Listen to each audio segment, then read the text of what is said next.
Good morning, everyone. Morning. My name is Hairunisa. Today I would like to present about airway management equipment. In this presentation, I will explain the definition, classification, and some common airway devices used in clinical practice. First, let's talk about the definition of airway equipment. Airway equipment includes specialized tools that are used to maintain, open, and secure the airway.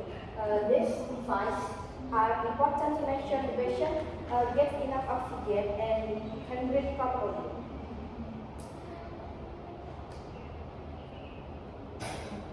The first classification is a non-invasive oxygen therapy. These devices are usually used for conscious patients who can breathe spontaneously. Examples are nasopharyngeal, simple mask, and rebreathing or non-rebreathing mask. Nasopharyngeal used to allow flow oxygen delivery, and simple mask used to reduce oxygen concentration, and rebreathing or non-rebreathing mask is for high oxygen fraction. The next group is airway adjunct and advanced tools. This is like BVM, mass ventilation. This is for manual positive pressure ventilation. So, oropharyngeal, or we call it OPA, nasopharyngeal or NPA. This is for basic mucosal adjunct. And supraglottic airways.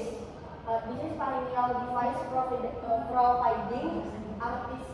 We also have supraglottic airways, such as LMR, which can provide ventilation without inserting tube into the trachea. And finally, we have endotracheal tube or ETT, which provides a more secure and definitive airway.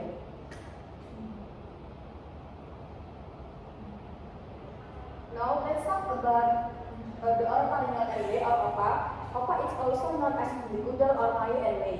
It's used to prevent the tongue from blocking the airway, especially in unconscious patients without a good reflex. To choose the correct size, we measure from the corner of the mouth to the angle of the jaw.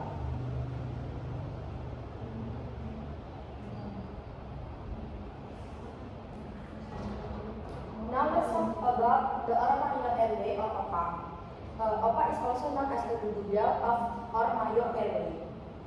It's used to prevent the tongue from blocking the airway, especially in unconscious patients without a blood reflex. This is OPA insertion technique. Step 1, sizing. Measure length from the corner of lip to angle of jaw. Now let's talk about the oropharyngeal airway or OPA. OPA is known as the Goodell or Mayo airway. It's used to prevent the tongue from blocking the airway, especially in unconscious patients with a blood reflex.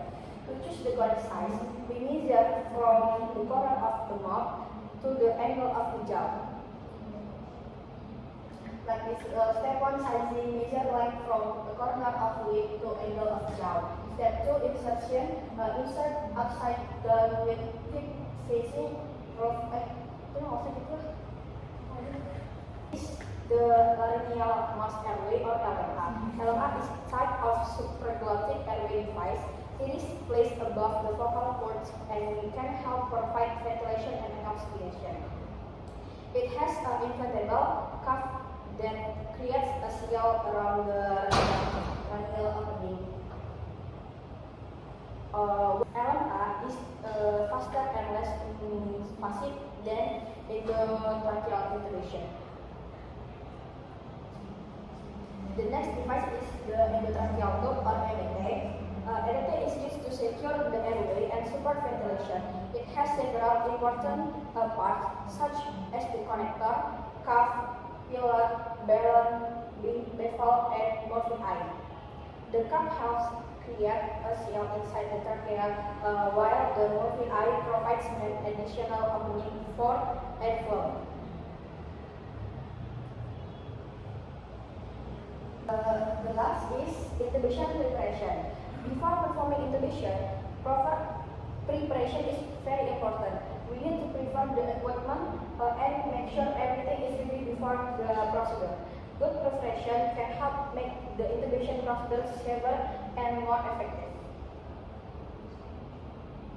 Usually we call it statics. S for stethoscope, T for hook, A for airway, T for tap, E for introduce, C for connector, and S for sealing or spec. So that is my presentation about airway management equipment. These devices have different functions, but they all help maintain the patient airway and support breathing. Thank you for your attention.